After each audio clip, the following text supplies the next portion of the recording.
Good afternoon, everybody. It is Saturday, July 20th here in southeastern coastal North Carolina, and today I wanted to talk about protecting your fruits from pests organically without using sprays. This hot, dry weather all year has been absolutely glorious for my figs and absolutely terrible for my tomatoes. It has had a two-pronged effect, and I'll explain why. Figs are from Mediterranean climates, and they are used to arid, dry, and hot summers. So they're from basically places where it's 80 to 90 degrees every day and it doesn't rain much, if at all, in the summer. So they do very, very well in hot, dry conditions. Tomatoes, on the other hand, are from the tropical and subtropical highlands where it hangs out between 60 and 80 degrees. And rule of thumb for your tomatoes is when the nights climb into the 70s and when the days climb into the 90s, your tomatoes will become basically infertile. The pollen becomes too clumpy, and since tomatoes are self-pollinated by wind, they can't shake around within the flower because of the hot, humid conditions, and they just won't set fruit. Right now, we are in the height of disease and pest pressure. And my figs are starting to turn colors, so they're going to start attracting pests, and my tomato production is so scarce right now that I need to protect every single tomato I possibly can, because every single stink bug and caterpillar that's out and hatched in the world right now are trying to get them. And I want to show you a way that you can protect your fruits organically without any kind of sprays or chemicals, because right now it's so hot that when you tend to spray, it will damage your plants, and the pest pressure is so high you really can't keep up with it with sprays anyway. So what I'm going to use to protect my fruits are something called organza bags, and I will link to these in the description of this video. But organza bags, if you've ever gone to a wedding before, if you've ever gotten the rice at the end to throw with the bride and groom, they're usually in a little mesh style bag called an organza bag. And this is what they look like right here. It's a mesh style bag, and it has a little drawstring, and all you do is you put it around your fruit and you tie it shut. And the holes are so fine that they will protect against any kind of bugs and pests from getting on them. So what I have here is I have a medium-sized bag for my figs and a larger-sized bag for my tomatoes, and I'm going to slip them over the fruits, and that's going to prevent any kind of stink bugs or caterpillars or ants or bees or birds from pecking my figs and my tomatoes. There is a little bit of debate as to what color bags to get. I got a white/clear bag. And the reason why I did that is because this won't reflect any rays of the sun. If you were to get a green bag, it's green because it absorbs all the other colors of the sun except for green. Green gets reflected back. If you get a yellow bag, your yellow gets reflected back. And I don't know if there's anything to that scientifically, but I don't want to block any specific wavelength of the sun. I went with a white bag. I also don't want a colored bag to attract any kind of predators, so white is a little bit nondescript. I don't know if there's any logic to that at all. That's just why I went with a white bag. Alright, it's a little bit of a breezy day here today, so bear with me. This right here that I have is a 4" by 4 3/4" organza bag. I want to say it was about $9 or $10 for 100 of these. And this is supposed to be an Olympian fig. This one right here you can clearly see is starting to change color. It's turned from a strong green color to a golden/light brown color. And now remember, Mother Nature is smart. Mother Nature has had little critters running around on this planet for hundreds of millions, if not billions of years longer than we've been here, and they will probably be here millions and billions of years after we're gone. So they know not to mess with unripened fruit. Once something starts changing color, that fruit is going to start getting attacked. It's going to attract ants. It's going to attract worms and caterpillars, moths, birds, everything. So it's important that you bag these up once you start seeing them change colors, because if you wait until they're too ripe, this bag is going to pull the fig off the tree. So all you have to do is you take this bag, you slip it over the fig, and you pull it tightly around the stem so nothing can get in, but not so tightly that you're going to rip the fig off. So that is all you have to do, and then you tie it shut. And don't pull it too tight because you'll snap the stem off. And now that fig is in a barrier, and that's going to keep flies out, it's going to keep ants out, stink bugs, it'll hopefully keep birds off. Oh no. And the fig just fell off. And let that be a lesson to you, ladies and gentlemen. That's what happens when you put a bag on too tightly around a fig that's about to be ripe. You can lose them.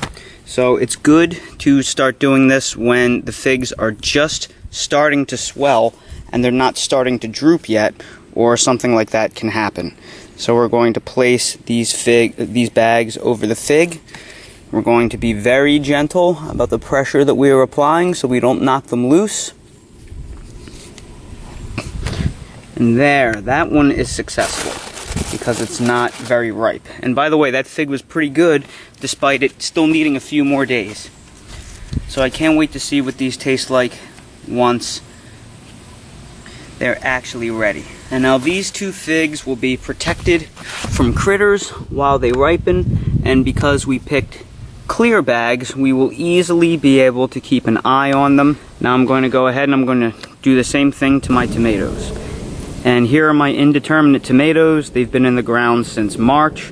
As you can see, they're all 8 to 10 feet tall, and most of them are absolutely covered with various leaf spots and leaf spot disease and blight, and they're overwhelmingly looking terrible. They won't set fruit in this heat.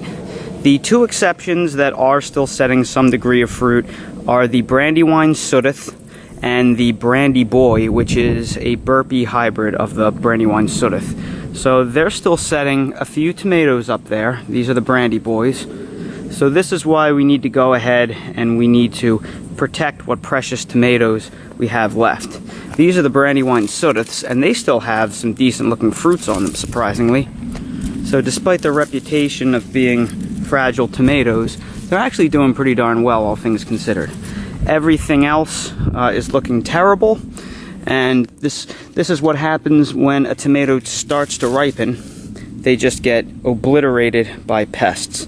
As soon as they start to come and change color, pests start attacking them, they start sucking the juices out of them, and the leaf spot translates over to the fruit itself. So this is why it's very important that we protect the fruits that we have. And we're going to use 6-inch by 9-inch organza bags to do that.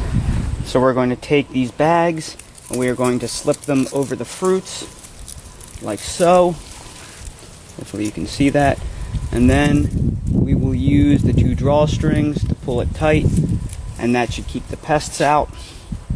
We shouldn't have to tie all of them. Here's another one here. Slip that over the fruit and pull the drawstrings tight, but not so tight that you snap the tomato off. And this is really important to do because when the temperatures are as hot as they are here and you're getting very minimal fruit production, it is so important to protect every single tomato that you can, because every single one of these become precious and every single one of them count. So there may be other ways to get around this. You can just pick them green and let them ripen on the countertop, but they're just not going to taste as good. You can spray them all full of poisons and chemicals, but this is a nice way where you can get a vine ripened tomato without having to spray everything down with chemicals, and you don't have to pick them green, so you get less flavor on your final product. And this is what they look like when they're all bagged up, and that should protect them from the majority of pests. This is a hybrid tomato called Parks Improved Whopper, and these are a slicing tomato. They're smaller than a beefsteak, so you can see how a hybridized slicer sets much more effectively than a beefsteak. Generally speaking, the smaller the tomato, the better they will set in high temperatures. And these are considerably smaller than a beefsteak. Here's a good example of one. This is about ready to be picked. And this is probably about a 6-ounce tomato. The flavor is not as good as an heirloom beefsteak, but you can't really compare, because these are a hybridized slicer that are more prolific than most heirlooms, and anything is better than what you get in a grocery store. So I will happily take a tomato that sets fruit in high heat in the South and still has good flavor over any of the baseballs they sell in a grocery store. And here are all the tomatoes protected with organza bags. And I would recommend just pulling the drawstrings snug and not tying them, because tying them will possibly snap the fruit off of the vine for both your tomatoes, figs, and anything else that you choose to protect with the organza bags. And that right there, everyone, is a little trick for you to protect your fruits organically without any kind of chemicals. While I'm using these for figs and tomatoes, you can use them for other things that may be prone to insect damage, whether it's, I don't know, citrus, avocados, apples, pears, any kind of fruit that could possibly attract bugs in your area. This is a good thing that you can do, and it's a good way to protect your fruit without resorting to any kind of chemical treatments, be they natural, organic, or synthetic chemicals. Everyone, thank you so much for watching this video. I hope you found it helpful. Like I said earlier, I will place a link in the description of this video to the organza bags to help you find them.